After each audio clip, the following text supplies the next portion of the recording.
Le escribí las grandezas de mi ley, y fueron tenidas por cosa extraña. Oseas 8:12.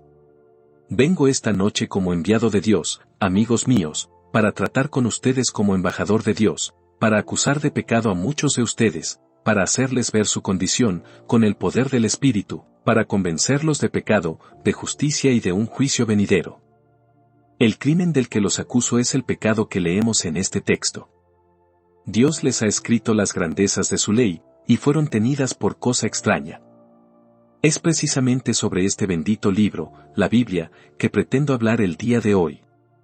Aquí está mi texto, esta es palabra de Dios. Aquí está el tema de mi sermón, un tema que demanda más elocuencia de la que poseo, un asunto sobre el que podrían hablar miles de oradores a la vez, un tema poderoso, amplio y un inagotable asunto que, aun consumiendo toda la elocuencia que hubiera hasta la eternidad, no quedaría agotado. Hoy tengo que decir 3 cosas acerca de la Biblia, y las 3 se encuentran en mi texto. Primero, su autor, le escribí. Segundo, sus temas, las grandezas de la ley de Dios. Y tercero, su tratamiento generalizado, fueron tenidas por la mayoría de los hombres por cosa extraña. Y, primero, entonces, en lo relativo a este libro, ¿quién es el autor? El texto nos dice que es Dios. Le escribí las grandezas de mi ley. Aquí está mi Biblia, ¿quién la escribió? La abro y observo que se compone de una serie de tratados. Los primeros 5 libros fueron escritos por un hombre llamado Moisés. Paso las páginas y veo que hay otros escritores tales como David y Salomón. Aquí leo a Miqueas, luego a Amós, luego a Oseas. Prosigo hacia adelante y llego a las luminosas páginas del Nuevo Testamento, y veo a Mateo, Marcos, Lucas y Juan, Pablo, Pedro, Santiago y otros, pero cuando cierro el libro me pregunto, ¿quién es su autor? ¿Pueden estos hombres, en conjunto, atribuirse la paternidad de este libro? ¿Son ellos realmente los autores de este extenso volumen? ¿Se dividen entre todos ellos el honor? Nuestra santa religión responde, no. Este volumen es la escritura del Dios viviente, cada letra fue escrita por un dedo todopoderoso, cada palabra salió de los labios eternos, cada frase fue dictada por el Espíritu Santo. Aunque Moisés fue usado para escribir sus historias con su ardiente pluma, Dios guió esa pluma. Puede ser que David tocara su arpa haciendo que dulces y melodiosos salmos brotasen de sus dedos, pero Dios movía sus manos sobre las cuerdas vivas de su arpa de oro. Puede ser que Salomón entonara cantares de amor o pronunciara palabras de sabiduría consumada, pero Dios dirigió sus labios e hizo elocuente al predicador. Si sigo al atronador Nahum cuando sus caballos aran las aguas, o a Habacuc cuando ve las tiendas de Cusán en aflicción, si leo a Malaquías, cuando la tierra está ardiendo como un horno, si paso a la plácida página de Juan, que nos habla del amor, o a los severos y fogosos capítulos de Pedro, que habla del fuego que devora a los enemigos de Dios, o a Judas, que lanza anatemas contra los adversarios de Dios, en todas partes veo que es Dios quien habla. Es la voz de Dios, no del hombre. Las palabras son las palabras de Dios, las palabras del Eterno, del Invisible, del Todopoderoso, del Jehová de esta tierra. Esta Biblia es la Biblia de Dios, y cuando la veo, me parece oír una voz que surge de ella, diciendo, soy el libro de Dios, hombre, léeme. Soy la escritura de Dios, abre mis hojas, porque fueron escritas por Dios, léelas, porque Él es mi autor, y lo podrás ver visible y manifiesto en todas partes. Le escribí las grandezas de mi ley. ¿Cómo sabemos que Dios escribió este libro? No intentaré responder a esta pregunta. Podría hacerlo si quisiera, porque hay razones y argumentos suficientes, pero no pienso robarle su tiempo esta noche exponiendo esos argumentos a la consideración de ustedes. Pero no voy a hacer eso. Si quisiera, les podría decir que la grandeza del estilo está por encima de cualquier escritura mortal, y que todos los poetas que en el mundo han existido, con todas sus obras juntas, no podrían ofrecernos una poesía tan sublime ni un lenguaje tan poderoso como los podemos encontrar en las escrituras. Quisiera insistir en que los temas que se tratan en la Biblia están más allá del intelecto humano, que el hombre nunca hubiera podido inventar las grandes doctrinas de una Trinidad en la deidad, que el hombre nunca hubiera podido decirnos nada de la creación del universo, ningún ser humano hubiera podido ser el autor de la sublime idea de la providencia, que todas las cosas son ordenadas según la voluntad de un grandioso Ser Supremo, y que todas ellas obran conjuntamente para bien.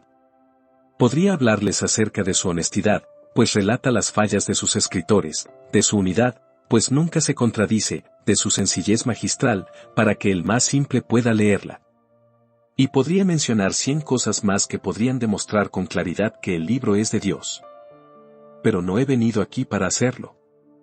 Soy un ministro cristiano, y ustedes son cristianos, o profesan serlo, y ningún ministro cristiano necesita sacar a luz argumentos de los paganos para rebatirlos. Es la insensatez más grande del mundo. Los infieles, pobres criaturas, no conocen sus propios argumentos hasta que nosotros se los decimos, y ellos, juntándolos poco a poco, vuelven a arrojarlos como lanzas sin puntas contra el escudo de la verdad. Es una insensatez sacar estos tizones del fuego del infierno, aun si estamos bien preparados para apagarlos. Dejemos que los hombres del mundo aprendan el error por sí mismos, no seamos propagadores de sus falsedades. Es cierto que hay predicadores que, no contando con los suficientes argumentos, los sacan de cualquier parte, pero los hombres elegidos del propio Dios no necesitan hacer eso, ellos son enseñados por Dios, y Dios les suministra los temas, las palabras y el poder. Quizás haya alguien hoy que haya venido sin fe, un hombre racionalista, un libre pensador. Con ese hombre no voy a discutir. Confieso que no estoy aquí para participar en controversias, sino para predicar lo que conozco y siento. Pero yo también fui como ese hombre. Hubo una mala hora en mi vida, cuando solté el ancla de mi fe, yo corté el cable de mis creencias y, no queriendo estar ya por más tiempo al abrigo de las costas de la revelación, dejé que mi nave anduviera a la deriva, impulsada por el viento. Dije a la razón, sé tú mi capitán, dije a mi propio cerebro, sé tú mi timón. Y así comencé mi loco viaje. Gracias a Dios ya todo eso terminó. Pero les contaré su breve historia. Fue una navegación precipitada por el tempestuoso océano del libre pensamiento. Conforme avanzaba, los cielos empezaron a oscurecerse, pero, para compensar esa deficiencia, las aguas eran brillantes con fulgores esplendorosos. Yo veía que volaban chispas agradables y pensé, si esto es el libre pensamiento, es algo maravilloso. Mis pensamientos parecían gemas y yo esparcía estrellas con mis 2 manos, pero pronto, en lugar de aquellos fulgores de gloria, vi horrendos demonios, fieros y terribles, surgiendo de las aguas, y conforme proseguía, ellos rechinaron sus dientes haciendo gestos burlones, se aferraron a la proa de mi barco y me arrastraron. Mientras yo, en parte, me sentía feliz por la velocidad a la que iba, pero sin embargo me estremecía por la rapidez terrífica con la dejaba atrás los viejos pilares de mi fe. Conforme seguía avanzando a una velocidad espeluznante, comencé a dudar hasta de mi propia existencia, dudaba que el mundo existiera, dudaba que hubiera tal cosa como mi propio yo. Llegué al borde mismo de los dominios sombríos de la incredulidad. Me fui hasta el fondo mismo del mar de la infidelidad. Dudaba de todo. Pero aquí Satanás se engañó a sí mismo, porque la propia extravagancia de las dudas me demostró lo absurdo de ellas. Justo cuando vi el fondo de ese mar, escuché una voz que decía, ¿acaso esta duda puede ser verdad? A causa de este pensamiento volví a la realidad. Me desperté de ese sueño de muerte, que, sabe Dios, podría haber condenado mi alma y destruido mi cuerpo, si no hubiese despertado. Cuando me levanté, la fe tomó el timón, a partir de ese momento ya no dudé. La fe condujo mi barca de regreso, la fe gritaba, lejos de aquí, lejos de aquí. Arrojé mi ancla en el Calvario, alcé mis ojos a Dios, y gime aquí vivo y fuera del infierno. Por tanto, yo digo lo que sé. He navegado en ese peligroso viaje, he regresado a puerto sano y salvo. Pídanme que sea otra vez un incrédulo. No, ya lo probé. Fue dulce al principio, pero amargo después. Ahora, atado al Evangelio de Dios más firmemente que nunca, parado sobre una roca más dura que el diamante, desafío los argumentos del infierno a que me muevan, porque yo sé a quién he creído, y estoy seguro que es poderoso para guardar mi depósito para aquel día. Pero no voy a refutar ni a argumentar esta noche. Ustedes profesan ser hombres cristianos, pues de lo contrario no estarían aquí. Aunque la profesión de ustedes bien puede ser falsa, lo que ustedes dicen ser, puede ser exactamente lo contrario de lo que realmente son. Pero, aún así, yo supongo que todos ustedes admiten que esta es la palabra de Dios. Voy a compartir un par de pensamientos al respecto. Le escribí las grandezas de mi ley. Primero, mis amigos, examinen este volumen y admiren su autoridad. Este no es un libro común. No contiene los dichos de los sabios de Grecia, ni los discursos de los filósofos de la antigüedad. Si estas palabras hubieran sido escritas por el hombre, podríamos rechazarlas, pero, déjenme pensar un pensamiento solemne, que este libro es la letra de Dios, que estas son sus palabras. Déjenme investigar su antigüedad, está fechado en las colinas del cielo. Permítanme que mire sus letras, lanzan destellos de gloria en mis ojos.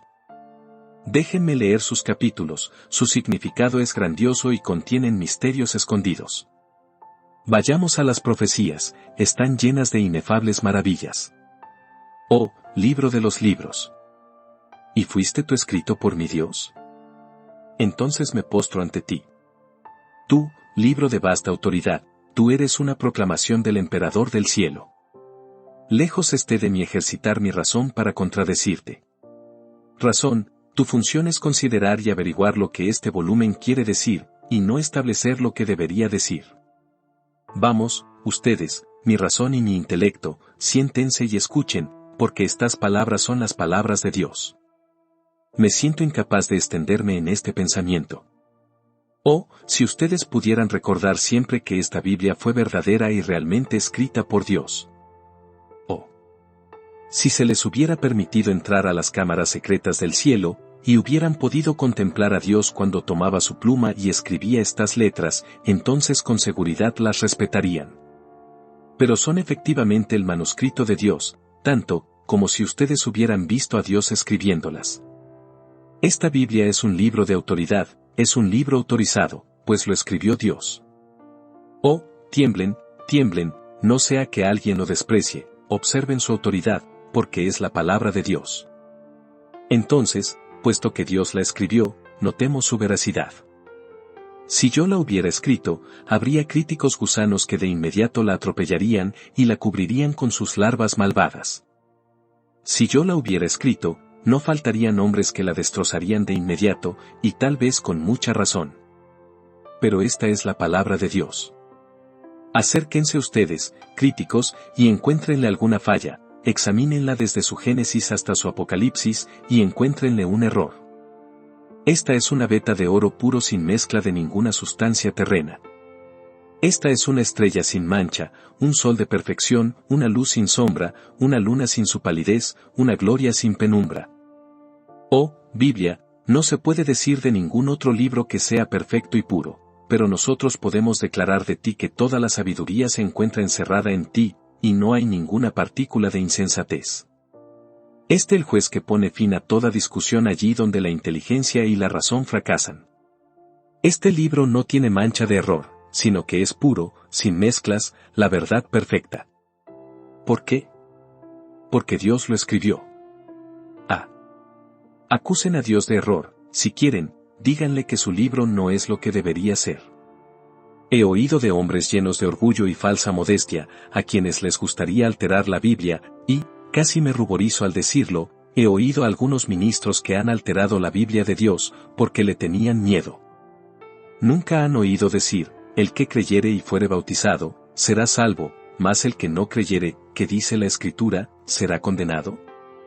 Pero sucede que esto es algo rudo, por lo tanto ellos dicen, será desaprobado. Caballeros, eliminen el terciopelo de sus bocas, y prediquen la palabra de Dios, no necesitamos ninguna de sus alteraciones. He escuchado a personas que, orando, en vez de decir, hacer firme vuestra vocación y elección, dicen, hacer firme vuestra vocación y salvación. Es una lástima que no hubiera nacido cuando Dios moraba en los tiempos remotos, hace mucho, mucho tiempo, para que hubieran podido enseñarle a Dios cómo escribir. Oh, deshonestidad más allá de todo límite. Oh, orgullo desmedido. Tratar de dictar al sabio de los sabios, de enseñar al omnisciente y de instruir al eterno. Es extraño que haya hombres tan viles que usen el cortaplumas de escriba de Joacim para mutilar pasajes de la palabra, porque tienen mal sabor. O, ustedes, que sienten aversión por ciertas porciones de la Santa Escritura, tengan la certeza que su gusto es corrompido y que la voluntad de Dios no se sujeta a la pobre opinión de ustedes. Tu desaprobación es precisamente la razón por la que Dios la escribió, porque no se debe acomodar a ti, ni tienes derecho a ser complacido. Dios escribió lo que a ti no te gusta, escribió la verdad. Oh. Postrémonos en reverencia ante ella, pues Dios la inspiró. Es verdad pura. De esta fuente mana aqua vitae el agua de vida sin ninguna partícula de tierra, de este sol nacen rayos de esplendor sin sombra alguna. Bendita Biblia, tú eres toda la verdad. Bendita Biblia, tú eres toda verdad. Antes de dejar este punto, detengámonos a considerar la misericordia de Dios al habernos escrito una Biblia. Él podía habernos dejado sin ella, que anduviéramos a tientas nuestro camino de tinieblas, como los ciegos palpan buscando la pared. Podía habernos dejado en nuestro extravío, con la estrella de la razón como nuestra única guía. Recuerdo una historia del señor Hume, quien constantemente afirmaba que la luz de la razón es suficiente en abundancia. Estando en casa de un buen ministro de Dios una noche, había estado discutiendo sobre este asunto, manifestando su firme convicción en la suficiencia de la luz de la naturaleza. Al salir, el ministro le ofreció una vela, para que se pudiera alumbrar al bajar las escaleras. Él dijo, no, la luz de la naturaleza será suficiente, con la luna me bastará.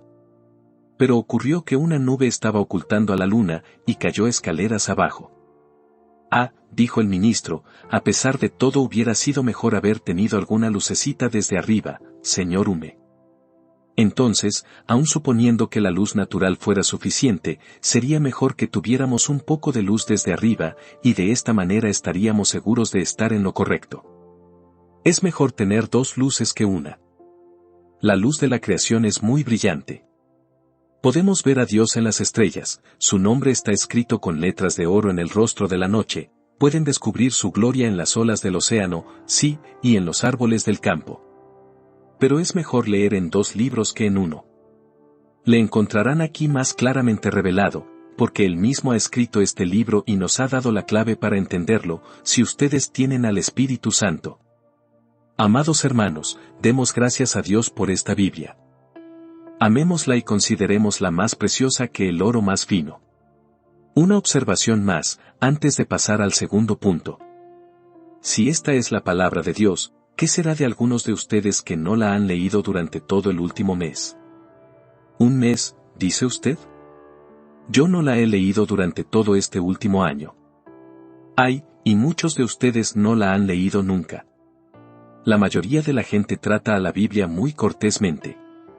Tienen una edición de bolsillo bellamente encuadernada, la envuelven en un pañuelo blanco, y así la llevan al lugar del culto. Cuando regresan a casa la guardan en un cajón hasta el siguiente domingo por la mañana. Entonces, la vuelven a sacar para un paseo, y la llevan a la capilla. Todo cuanto la pobre Biblia recibe es este paseo dominical. Ese es su estilo de entretener a este mensajero celestial. Hay suficiente polvo sobre algunas de las Biblias de ustedes como para escribir condenación con sus propios dedos. Muchos de ustedes ni siquiera la han hojeado desde hace mucho tiempo, y, ¿qué piensan? Les digo palabras duras, pero son palabras verdaderas. ¿Qué dirá Dios, finalmente? Cuando vayan a su presencia, Él preguntará, ¿leíste mi Biblia? No. Te escribí una carta de misericordia, ¿la leíste? No. Rebelde. Te envié una carta invitándote a venir, ¿la leíste alguna vez? Señor, nunca rompí el sello, siempre la guardé bien cerrada. Desdichado, dice Dios. Entonces, tú mereces el infierno, si te envié una epístola de amor y ni siquiera quisiste romper el sello, ¿qué haré contigo? Oh. No permitan que eso le suceda a ustedes. Sean lectores de la Biblia, sean escudriñadores de la Biblia. 2. Nuestro segundo punto es, los temas de los que trata la Biblia. Las palabras del texto son estas, le escribí las grandezas de mi ley. La Biblia habla de grandes cosas y solamente de grandes cosas. No hay nada en esta Biblia que no sea importante. Cada versículo contiene un solemne significado, y si todavía no lo hemos encontrado, esperamos hacerlo. Ustedes han visto a las momias cubiertas de vendas. Bien, la Biblia de Dios es algo parecido. Hay numerosos rollos de lino blanco, tejidos en el telar de la verdad, de manera que tendrán que continuar desenvolviendo rollo tras rollo hasta encontrar el verdadero significado de lo que está escondido, y cuando crean haberlo hallado, aún continuarán desentrañando las palabras de este maravilloso volumen por toda la eternidad. No hay nada en la Biblia que no sea grandioso. Permítanme dividir, para ser más breve. Primero, todas las cosas en esta Biblia son grandiosas. Segundo, algunas cosas son las más grandiosas de todas. Todas las cosas de la Biblia son grandiosas. Algunas personas piensan que no importa la doctrina que uno crea, que da lo mismo asistir a una iglesia o a otra, que todas las denominaciones son iguales. Hay un ser, la señora intolerancia, a la que detesto más que a nadie en el mundo, y a la que jamás he hecho ningún cumplido ni he elogiado, pero hay otra persona a la que odio igualmente. Se trata del señor latitudinarismo, individuo bien conocido que ha descubierto que todos somos iguales. Ahora, yo creo que una persona puede ser salva en cualquier iglesia. Algunas han sido salvas en la iglesia de Roma, unos pocos hombres benditos cuyos nombres podría citar aquí. También sé, bendito sea Dios, que grandes multitudes son salvas en la iglesia de Inglaterra. En ella hay una hueste de sinceros y piadosos hombres de oración. Creo que todas las ramas del protestantismo cristiano tienen un remanente según la elección de gracia, y necesitan tener, algunas de ellas, un poco de sal, pues de lo contrario se corromperían. Pero cuando me digo eso, ¿se imaginan que las coloco a todas al mismo nivel? ¿Están todas igualmente en lo cierto? Una dice que el bautismo de infantes es correcto, otras afirman que no es correcto. Algunos dicen que ambas tienen razón, pero yo no lo veo así. Una enseña que somos salvos por la gracia soberana, otra dice que no, sino que es nuestro libre albedrío el que nos salva. Con todo, otros dicen que las dos están en lo cierto. Yo no lo entiendo así. Una dice que Dios ama a su pueblo y nunca dejará de amarlo, otra afirma que no amó a su pueblo antes que ese pueblo lo amara, que unas veces lo ama y otras deja de amarlo, volviéndole la espalda. Ambas pueden tener razón en lo esencial, pero nunca cuando una dice sí y otra no. Para verlo así necesitaría unos lentes que me ayudaran a ver hacia atrás y hacia adelante al mismo tiempo. No puede ser, señores, que ambas tengan razón, a pesar de que hay quien dice que las diferencias no son esenciales. Este texto dice, le escribí las grandezas de mi ley. No hay nada en la Biblia de Dios que no sea grandioso. ¿Se han detenido a pensar alguna vez cuál es la religión más pura? Oh, dicen, nunca nos hemos molestado con eso. Nosotros simplemente vamos donde nuestro padre y nuestra madre fueron. Ah. Esa es ciertamente una razón muy profunda. Ustedes van donde sus padres fueron. Yo creía que ustedes eran gente sensata, y nunca pensé que se dejaran llevar por otros en vez de por su propia convicción. Yo amo a mis padres sobre todo lo que respira, y el solo hecho de que creyeran que una cosa es verdad, me ayuda a pensar que lo es, pero yo no les he seguido. Pertenezco a una denominación diferente, y doy gracias a Dios por ello. Puedo recibirlos como hermanos y hermanas en Cristo, pero nunca pensé que, porque ellos fueran una cosa, yo tenía que ser lo mismo. Nada de eso. Dios me dio un cerebro y debo utilizarlo, y si ustedes tienen algún intelecto, deben usarlo también. Nunca digan que no importa. Claro que importa. Todo cuanto Dios ha escrito aquí es de importancia eminente, Él jamás hubiera escrito algo que fuera indiferente. Todo cuanto hay aquí tiene un valor, por lo tanto, escudriñen todos los temas, prueben todo por la palabra de Dios. No tengo ninguna objeción en que lo que yo predique sea probado por este libro. Denme solamente un auditorio imparcial y ningún favor especial y este libro, y si digo algo contrario a él, voy a retractarme de eso el domingo siguiente. Por esto me mantengo firme o caigo.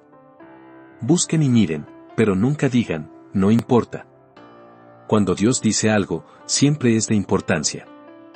Pero, aunque todas las cosas en la palabra de Dios son importantes, no todo es importante en la misma medida. Hay ciertas verdades vitales y fundamentales que deben ser creídas, o de lo contrario el hombre no podría ser salvo. Si quieren saber qué es lo que deben creer para ser salvos, encontrarán las grandezas de la ley de Dios entre estas cubiertas, todas están contenidas aquí. Como compendio o resumen de las grandezas de la ley, recuerdo lo que dijo una vez un viejo amigo mío: predica las 3 R's y Dios siempre te bendecirá. Yo pregunté, ¿qué son las 3 R's? Y él me respondió: ruina, redención y regeneración. Estas 3 cosas contienen la esencia y el todo de la teología. R de ruina. Todos fuimos arruinados en la caída, todos nos perdimos cuando Adán pecó y todos estamos arruinados por nuestras propias transgresiones, todos estamos arruinados por nuestros corazones perversos, por nuestros malos deseos, y todos estaremos arruinados a menos que la gracia nos salve. Luego está la segunda R de redención.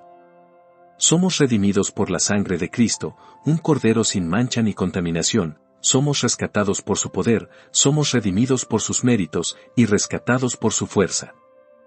A continuación tenemos la R de regeneración. Si queremos ser perdonados, tenemos también que ser regenerados, porque nadie puede ser partícipe de la redención sin ser regenerado. Podemos ser tan buenos como queramos, y servir a Dios según lo imaginemos, según queramos, pero si no hemos sido regenerados, si no tenemos un corazón nuevo, si no nacemos de nuevo, todavía estamos en la primera R, esto es en la ruina. Esto es un pequeño resumen del Evangelio, pero creo que hay otro mejor en los 5 puntos del calvinismo: elección conforme al conocimiento previo de Dios, la natural depravación y pecaminosidad del hombre, la redención particular por la sangre de Cristo, el llamamiento eficaz por el poder del Espíritu, y la perseverancia final por el poder de Dios. Para ser salvos, debemos creer estos 5 puntos, pero no me gustaría escribir un credo como el de Atanasio, que empieza así: todo aquel que quiera ser salvo, deberá creer en primer lugar la fe católica, la cual es esta. Al llegar a este punto tendría que detenerme porque no sabría cómo continuar. Sostengo la fe católica de la Biblia, toda la Biblia y nada más que la Biblia. No me corresponde redactar credos, sino que les suplico que escudriñen las Escrituras, porque ellas son la palabra de vida. Dios dice: le escribí las grandezas de mi ley. ¿Dudan de su grandeza? ¿Creen que no son dignas de la atención de ustedes? Hombre, piensa un momento, ¿dónde te encuentras ahora? He aquí, en un estrecho trozo de tierra, en mitad de 2 mares sin límites, 1 pulgada de tiempo, el espacio de un momento, puede alojarme en aquel lugar celestial o encerrarme en el infierno. Recuerdo que una vez estaba yo en la playa, en una estrecha franja de tierra, sin preocuparme que la marea pudiera subir. Las olas lavaban constantemente ambas orillas, y envuelto en mis pensamientos permanecí allí por largo rato. Cuando quise regresar, me encontré ante una dificultad: las olas habían cortado el camino. De la misma manera, todos nosotros caminamos cada día por una estrecha senda, y hay una ola que sube más y más, vean cuán cerca está de sus pies, y otra ola se estrella a cada tic-tac del reloj. Nuestros corazones, como sordos tambores, están redoblando marchas fúnebres camino de la tumba. Cada momento que vivimos es un avance hacia la tumba. Pero, este libro me dice que, si soy convertido, cuando muera me recibirá un cielo de gozo y amor, los ángeles me esperarán con sus brazos abiertos, y yo, llevado por las potentes alas de los querubines, sobrepasaré al rayo, y me remontaré más allá de las estrellas, al trono de Dios, para morar allí para siempre. Lejos de un mundo de pecado y dolor, moraré allí siempre con Dios. Oh, esto hace que mis ojos derramen lágrimas tibias, esto hace que mi corazón se vuelva demasiado grande para mi pecho, y mi cerebro gire ante el solo pensamiento de Jerusalén, mi hogar feliz, tu nombre es siempre dulce para mí. Oh, esa dulce escena más allá de las nubes, dulces campos revestidos de verde vivo y ríos de delicia. ¿No son estas cosas grandiosas?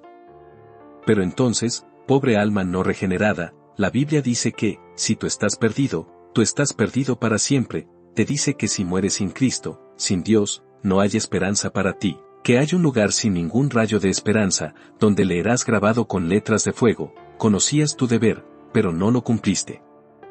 Te dice que serás echado de su presencia con un, apartaos de mí. ¿Acaso no es grandioso todo esto? Sí, señores, tanto como el cielo es deseable y el infierno aborrecible, el tiempo breve y la eternidad infinita, como el alma es preciosa, el dolor debe ser evitado y el cielo debe ser buscado. Como Dios es eterno y como sus palabras son ciertas, estas cosas son grandiosas, son cosas que ustedes deben escuchar. 3. Nuestro último punto es, el trato que la pobre Biblia recibe en este mundo.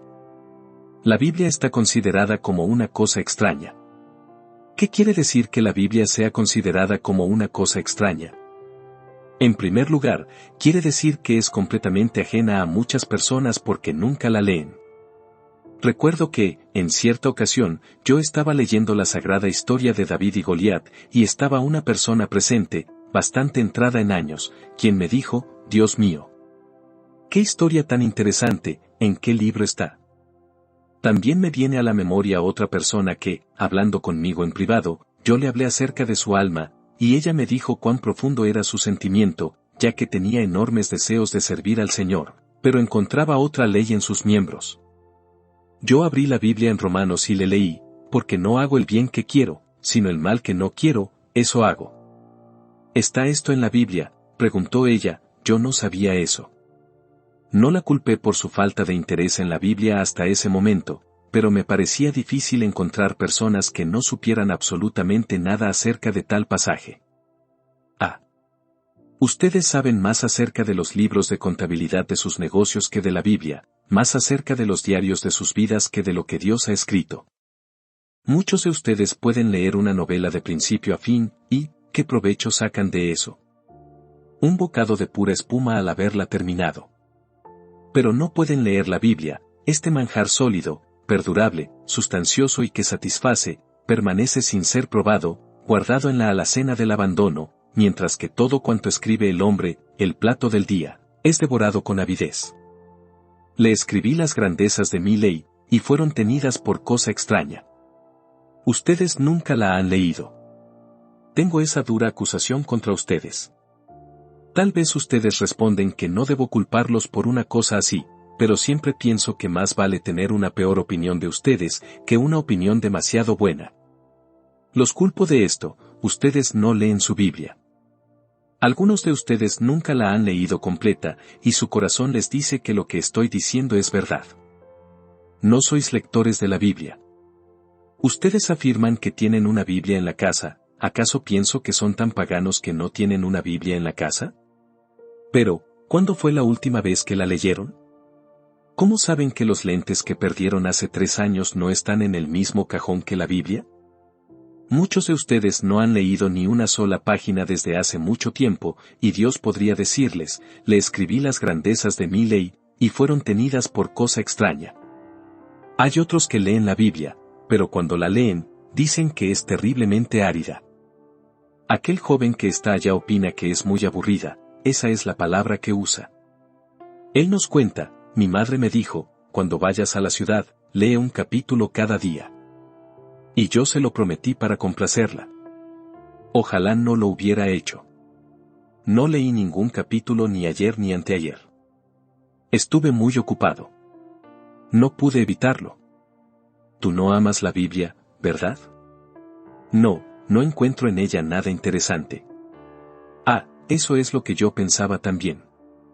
No hace mucho tiempo yo no podía ver nada en ella. ¿Sabes por qué? Porque los ciegos no pueden ver. Pero cuando el Espíritu tocó las escamas mis ojos, éstas se cayeron, y cuando Él pone colirio en los ojos, entonces la Biblia se vuelve preciosa. Recuerdo a un ministro que fue un día a visitar a una señora ya anciana y se propuso llevarle el consuelo de algunas de las preciosas promesas de la palabra de Dios. Buscando, encontró en la Biblia de señora, escrito al margen, una P, y preguntó, ¿qué significa esto? Esto quiere decir preciosa, preciosa, Señor. Poco más adelante descubrió una P y una E escritas juntas, y le volvió a preguntar su significado, y ella le respondió, esto, quiere decir, probada y experimentada, porque yo la he probado y la he experimentado. Si ustedes han probado y experimentado la palabra de Dios, si es preciosa para sus almas, entonces ustedes son cristianos, pero esas personas que desprecian la Biblia no tienen parte ni suerte en este asunto. Si les parece árida, ustedes estarán áridos al fin en el infierno.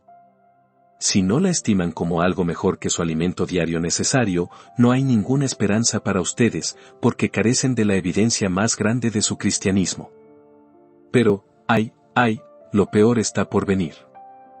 Hay personas que odian la Biblia, y también la desprecian. ¿Acaso tenemos algunas de esas personas aquí? Algunos se habrán dicho, vayamos y oigamos lo que tiene que decirnos ese joven predicador. Pues bien, esto es lo que tiene que decirles: mirad, oh menospreciadores, y asombraos, y desapareced.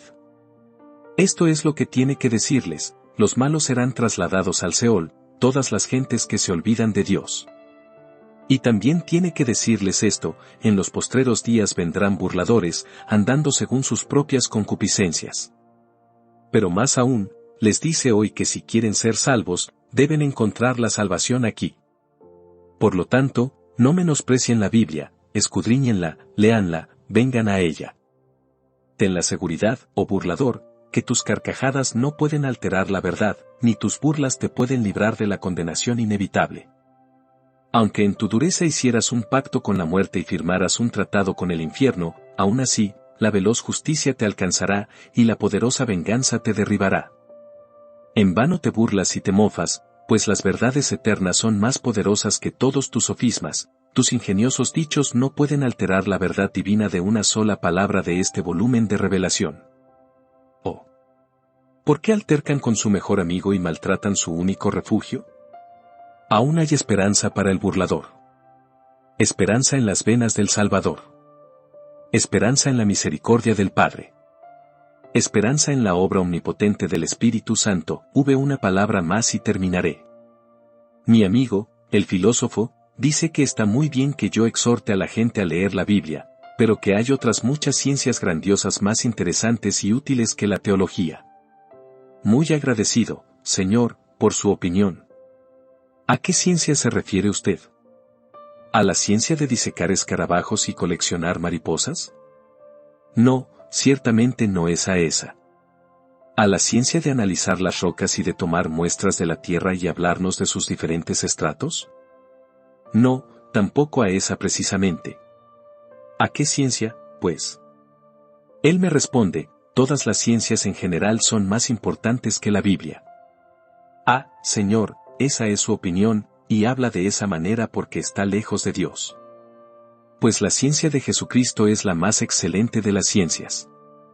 Que nadie deje la Biblia porque no es un libro culto y de sabiduría. Lo es. ¿Quisieran saber de astronomía? Está aquí, ella habla del sol de justicia y de la estrella de Belén. ¿Quieren saber de botánica? Está aquí, ella habla de unas plantas de renombre, el lirio de los valles y la rosa de Sarón. ¿Quieren saber de geología y mineralogía? Pueden aprender eso en la Biblia, pueden leer acerca de la roca de los siglos y de la piedrecita blanca con un nombre nuevo grabado, el cual ninguno conoce, sino aquel que lo recibe. ¿Quieren estudiar historia? Aquí están los anales más antiguos del género humano. Cualquiera que sea la ciencia de que se trate, vengan y búsquenla en este libro. Esa ciencia está aquí. Vengan, y beban de esta hermosa fuente del conocimiento y de la sabiduría, y descubrirán que serán hechos sabios para salvación. Sabios e ignorantes, niños y hombres, caballeros de cabellos blancos, jóvenes y muchachas, a ustedes les hablo, les pido y les suplico, respeten la Biblia y escudriñenla, porque a ustedes les parece que en ella tienen la vida eterna, y ella es la que da testimonio de Cristo. He terminado. Vayamos a casa y pongamos en práctica cuanto hemos oído. Conozco a una señora que, cuando se le preguntó sobre lo que recordaba del sermón del pastor, dijo: no recuerdo nada del mismo. Tenía que ver con pesas falsas y medidas fraudulentas, y yo no recordé nada excepto que cuando llegué a casa tenía que quemar mis medidas de grano. Así que si recuerdan cuando lleguen a sus casas quemar sus medidas, si recuerdan cuando lleguen a sus casas leer la Biblia, yo habré dicho lo suficiente. Quiera Dios, en su infinita misericordia, cuando lean la Biblia, poner en sus almas los rayos iluminadores del sol de justicia, por la obra del siempre adorable Espíritu. De este modo, todo cuanto lean será de provecho y para salvación.